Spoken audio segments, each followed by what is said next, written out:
17 তারিখে আমার বাসার প্রিপেড মিটারে আমি 500 টাকা রিচার্জ করি।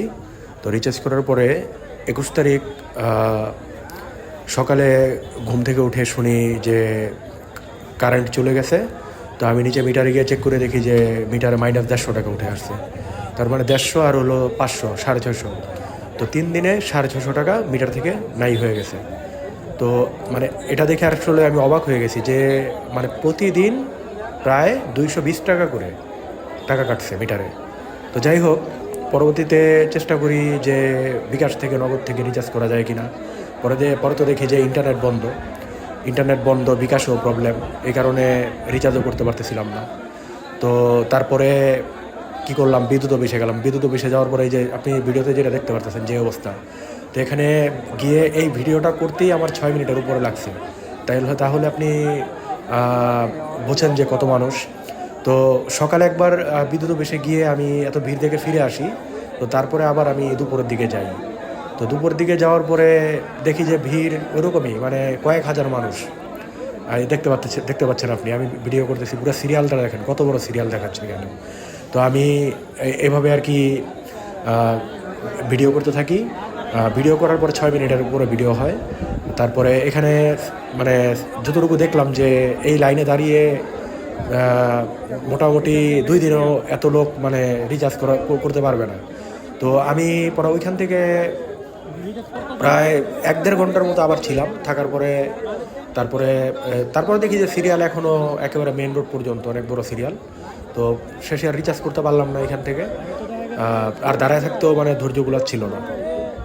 তো এমনও লোক শুনেছি আমি যে এখানে সকাল 8টা-7টা থেকে গিয়ে লাইনে দাঁড়িয়ে আছে। আবার এমনও লোক আছে যারা এরও আগে আসছে। তো এরকম বিকাল মনে করেন তখন প্রায় 4টার মতো বেজে গেছে। তো তারপরও এই যে এত সিরিয়াল, হ্যাঁ। তো এই হলো অবস্থা। তো অবশেষে শুনতে পারি একটা লোক আসলো, এসে বলতেছে এখানে কিসের সিরিয়াল। তো অনেকে বলতেছে যে এখানে তো এটা তো বিদ্যুৎ অফিস, তো এটা হলো ওই বিদ্যুৎ বিল ভরার জন্য এই লাইনে দাঁড়ায় আছে মানুষ। তো ওই লোক আবার বললো যে এখানে লাইনে দাঁড়ায়েন না, তো আপনি করেন, আপনি ওই যে বাজারে যান, বাজারে 2-1টা দোকানে রিচার্জ করতে পারতেছে এখন, হ্যাঁ। তো এরকম বলার পরে অনেকে ওইখান থেকে পরে ওই বাজারের দিকে যায়। এবং আমি এর আগে কী করি, সকালে যখন আমি এই বিদ্যুৎ অফিসে যাই, তখন যখন আমি বিদ্যুৎ অফিসে গিয়ে এত সিরিয়াল দেখে মানে ফেরত আসার আগে আমি একবার বাজারে গিয়েছিলাম। তো বাজারে গিয়ে জিজ্ঞেস করলাম যে রিচার্জ করা যাবে কিনা। তো তারা বলতেছে যে না, ইন্টারনেট নাই, প্লাস এমনিতেও বিকাশ থেকে নগদের থেকে করা যাচ্ছে না কোনোভাবেই। অনেক চেষ্টা করা হয়েছে, কোনোভাবেই করা যাচ্ছে না, করা সম্ভব না। আর কবে থেকে করা যাবে তাও জানে না। তো তারপর আমি বাসায় আসার পরে তারপর আবার বিকালে বিদ্যুৎ অফিসে যাই। তো তখন বিকালে ওই লোকটা যখন বলল যে এই বাজারে করা যাচ্ছে, আপনারা কি বাজারে যাইতে পারেন এখানে ভিড় না করে। তো তখন আবার আমি করলাম, আমি যে ঠিক আছে তাহলে বাজারের দিকে যাই। তো বাজারের দিকে গেলাম, বাজারের দিকে গিয়ে দেখলাম যে 2টা দোকানে রিচার্জ করতেছে। তো রিচার্জ করে বলতে ওনারা আর কি নাম্বার লিখে রাখতেছে। তো এক দোকানে দেখলাম অনেক ভিড়। তো ওই দোকানে যাওয়ার পরে ওই দোকান থেকে আরেকটা দোকান আছে, পরে ওই দোকানে গেলাম, ওই দোকানে গিয়ে দেখি যে অনেক ভিড়।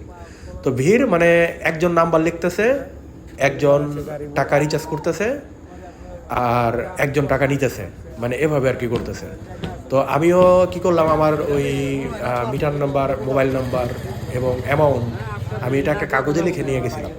তো আমি আবার ওই দোকানে যিনি আর কি নাম্বারটা লেখে ওনার কাছে দিলাম, আর 1000 টাকা দিলাম রিচার্জের জন্য। তো উনি 1000 টাকা আর ওর কাগজ নিয়ে মানে ভিতরে রেখে দিল। কিছুক্ষণ পর দেখলাম যে আমার নাম্বারটা লিখতেছে। তো ওর নাম্বারটা লিখলো, লেখার পরে কনফার্ম করলাম যে হ্যাঁ ঠিক আছে নাম্বার। তো তারপরে দেখলাম যে প্রায় মনে হয় 400-500 নাম্বার লেখা হয়েছে এই পর্যন্ত, মানে এত নাম্বার লেখা হয়েছে। তো তারপরে ওনাকে আমি 1000 টাকা আর হলো নাম্বার দিয়ে বাসায় চলে আসার মোটামুটি মনে হয় 1.5 ঘন্টা বা 2 ঘন্টা পরে তো আমার ফোনে আমি হঠাৎ করে মেসেজ চেক করে দেখি যে আমার টোকেনটা আসছে আর কি। তো টোকেনের এখানে দেখলাম যে এমনিতে নর্মালি দোকানে 10 টাকা 15 টাকা রিচার্জের চার্জ নেয় অন্যান্য সময়, হ্যাঁ। তো দেখলাম কি ওরা 1000 টাকার জায়গায় আমাকে পাঠাইছিল 950 টাকা। মানে এইদিকেও দুর্নীতি, মানে 950 টাকা মেরে দিল, মানে 950 টাকা মেরে দিল, ওইখান থেকে 50 টাকা ওরা 10 টাকা 15 টাকার জায়গায় মানে 50 টাকা নিল, এই দিক দিয়েও দুর্নীতি করলো। হ্যাঁ, মানে সুযোগের সদ্ব্যবহার করলো দোকানদার।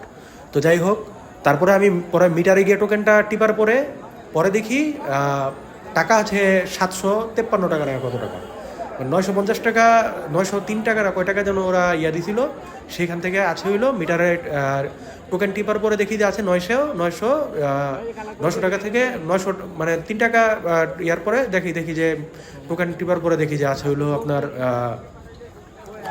753 টাকার মতো। তো আমি আর কি অবাক হয়ে গেলাম যে মানে 1000 টাকায় রিচার্জ করলে আপনার ওই 700-750 টাকা টিকে আর কি। হ্যাঁ, তো দোকানদার 2 নাম্বারই করলো, সুযোগের সদ্ব্যবহার করলো। আর ওইদিকে মনে করেন যে যা এই যে ইন্টারনেট বন্ধ করে, তারপরে বিকাশ নগদ এগুলো বন্ধ করে, ফেসবুক বন্ধ করে, আর অন্যান্য জিনিসগুলো বন্ধ করে মানে সাধারণ জনগণকে এমন বিপদে ফেলছে যেটা বলার ভাষা নাই। মানে এটা উচিত না, এটা হলো এক ধরনের মানে জুলুম। হ্যাঁ, তো এই জুলুম থেকে আল্লাহ আমাদেরকে রক্ষা করুক।